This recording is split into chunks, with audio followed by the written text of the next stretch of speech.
Ok, pessoal, de volta aqui agora para falar da anomalia da água. Ainda complementando aquele último vídeo de dilatação dos líquidos, né? Por que eu fiz um vídeo especial para a água?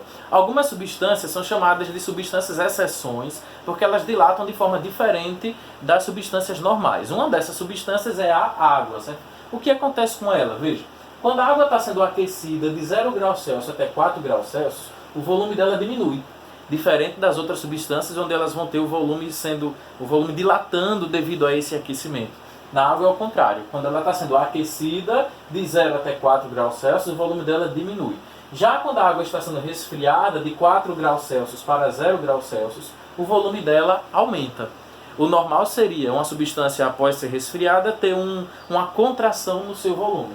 Isso ocorre por quê? Porque quando a água, vamos usar o primeiro caso, quando a água está sendo aquecida de 0 graus Celsius até 4 graus Celsius, as pontes de hidrogênio, lá entre as moléculas de hidrogênio da água, se rompem. Ocorre uma quebra das pontes de hidrogênio e você pode imaginar da seguinte forma. É como se todas essas moléculas ficassem mais juntinhas, porque essa ponte de hidrogênio se rompeu. É só um jeito de você imaginar como isso acontece.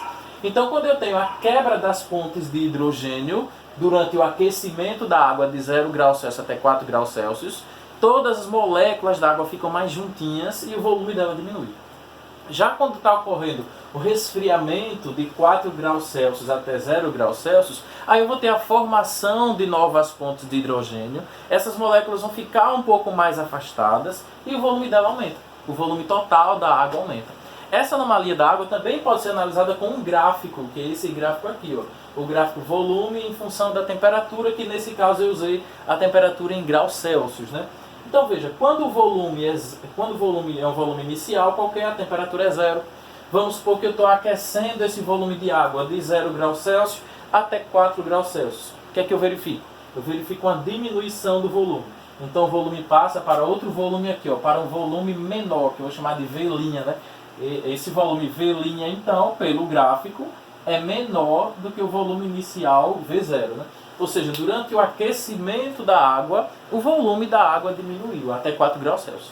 Após 4 graus Celsius, você sempre pergunta, né? Após 4 graus Celsius, o que acontece, Wilson? Após 4 graus Celsius, a água dilata normalmente, como se fosse outra substância. Essa anomalia da água só acontece nesse intervalo, de 0 graus Celsius até 4 graus Celsius.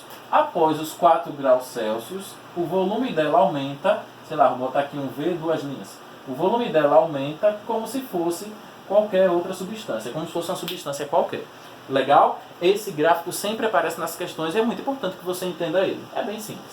Onde eu posso verificar a anomalia da água? Eu posso verificar colocando uma garrafa com água na geladeira. Se eu encho uma garrafa PET com água, coloco no congelador, coloco na geladeira, ela vai ser resfriada. E aí lembre o seguinte, o PET, o plástico, é um sólido. Então quando ele está sendo resfriado, o volume dele vai diminuir. Mas a água que está dentro dele, quando estiver passando por essas temperaturas de 4 graus Celsius até 0 graus Celsius, vai aumentar. Então eu vou ter uma contração no sólido, uma contração na garrafa e uma dilatação na água.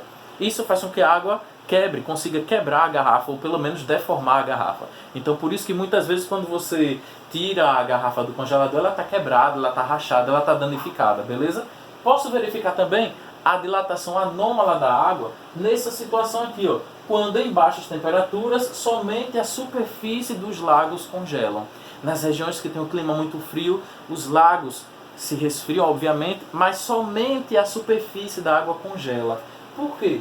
Porque como a água dilata de forma anômala, veja só o que acontece. Quando ocorre o resfriamento da água do lago, o volume dela aumenta. E aí, ó, pela fórmula de densidade, densidade é igual a massa sobre volume. Quando o volume da água aumenta, né, quando o volume aumenta, porque ela está sendo resfriada, a densidade diminui. Então essas moléculas da água, esse volume da água que fica com a densidade um pouquinho menor, sobe para a superfície do lago e se concentra lá na superfície e congela. Quando aquela água que está na superfície subiu e congelou, o gelo, por ser um bom isolante térmico, impede que o restante da água troque calor com a parte de fora do lago. Impede que haja essa troca de calor entre a água líquida que está dentro do lago e o meio externo. Então aquele gelo da superfície funciona como um bom isolante térmico e permite que a água de dentro do lago continue líquida. Somente a água da superfície é que fica na forma sólida, é que vira gelo. E isso permite aí, né, a manutenção da vida, né, dos peixes, enfim, lá no lago. Isso também é questão recorrente nos vestibulares, nas provas, e você tem que entender como e por que acontece isso, né, na superfície dos lagos, certo? Lembrar então que depende também da densidade, né? Isso é influenciado pela densidade da água. Quando o volume aumenta, a densidade da água diminui e vice-versa, certo, pessoal? A anomalia da água está aí no vídeo para vocês, espero que eu tenha ajudado. Qualquer dúvida, bota nos comentários ou me procura nas redes sociais. Compartilhe também, se você conhece alguém que precisa desses nossos vídeos, você compartilhe para todo mundo ficar por dentro desses detalhes básicos, né, da física. Tchau!